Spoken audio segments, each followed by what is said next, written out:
While I'm down here sitting by the river, I figured that I might as well say a few words about like what I got going on in my life.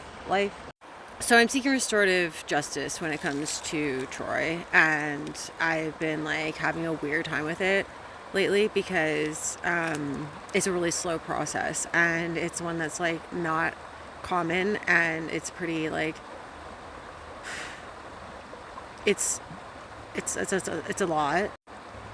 It's something that like is a really big pain in the ass. They have told me that they don't do restorative justice for rape survivors. They've told me all kinds of stuff.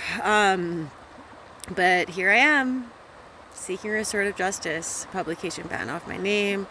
I don't know what's in store for everything. I know that I have to keep my mouth shut still about certain dates that are certain dates, and I don't like that because like I guess it doesn't really matter if I like it or not, but like it's bullshit. I have worked so hard to like get my voice back and to be able to speak my truth and even say that like Troy raped me in the sentence that I can. And fuck, it took like 2 years for them to believe me.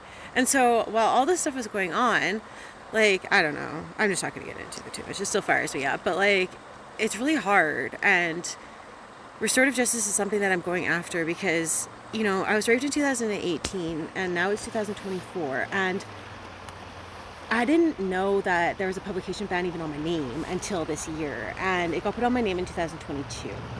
All right, and it was after that he had raped other people, and other people's rape kits had matched my rape kit, and that's how things played out in my life for 2021. And so I'm 22.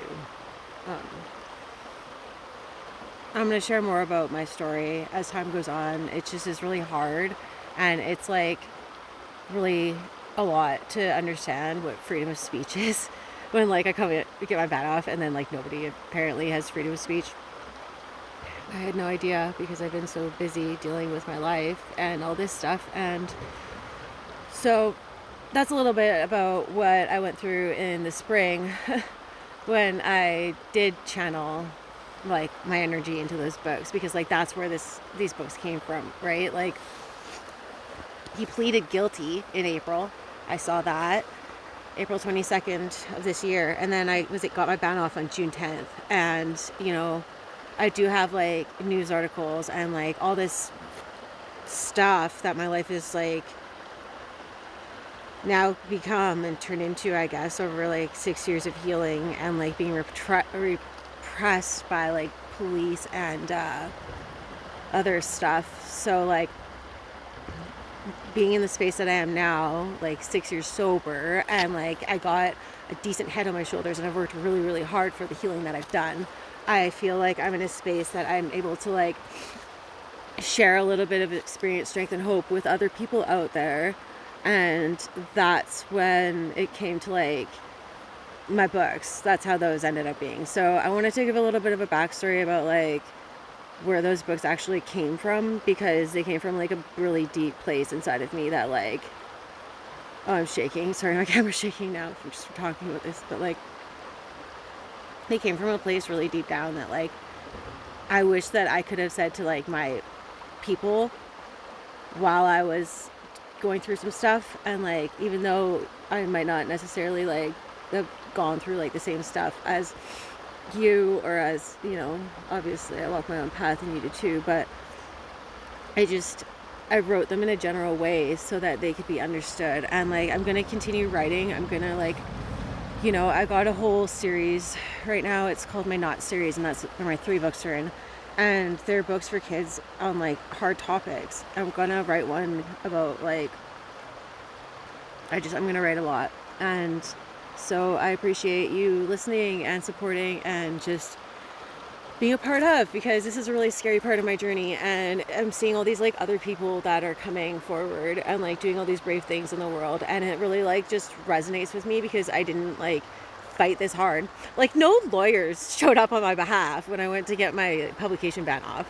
And like the one lawyer said that he wanted to he asked the judge if we could wait for defense lawyer to show up, and that's not even legal. Like, they did a lot of stuff to me that's not okay, and like it's really like corrupt and freaking weird and horrible, the stuff that I've gone through, and I've just like been so conditioned myself.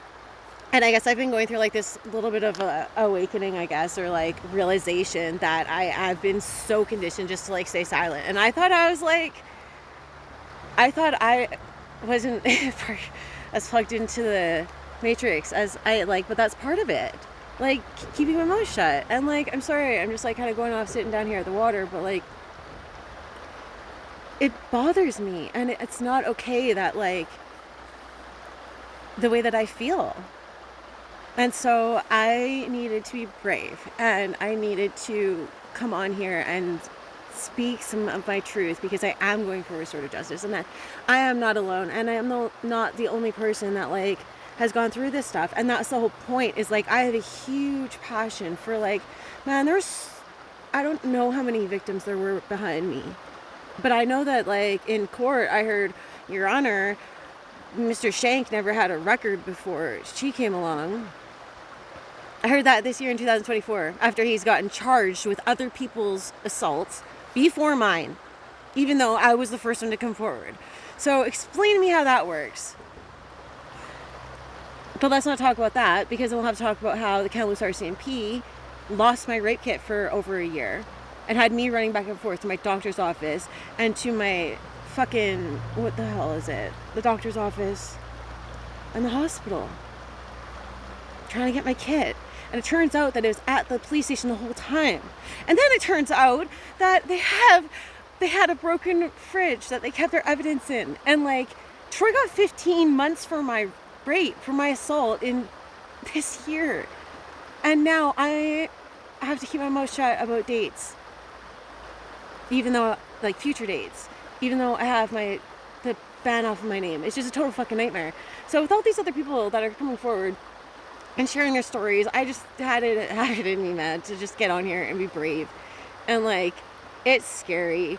I don't really want to promote my books, because like I feel like it's ego thing, because for me it was a healing thing, but it's so much more than that. It's so much more. And if I don't take the time to explain it on here, then it's just not going to get said, and that's not okay. It doesn't resonate with my soul well, because there's so much that just like healing to be had in this world, and there's so much potential still left for this civilization. Like, we can be okay. Like, look at what I just went through, and I'm sitting here sober, shaking on TikTok, talking about my traumas, and like, I feel so alive.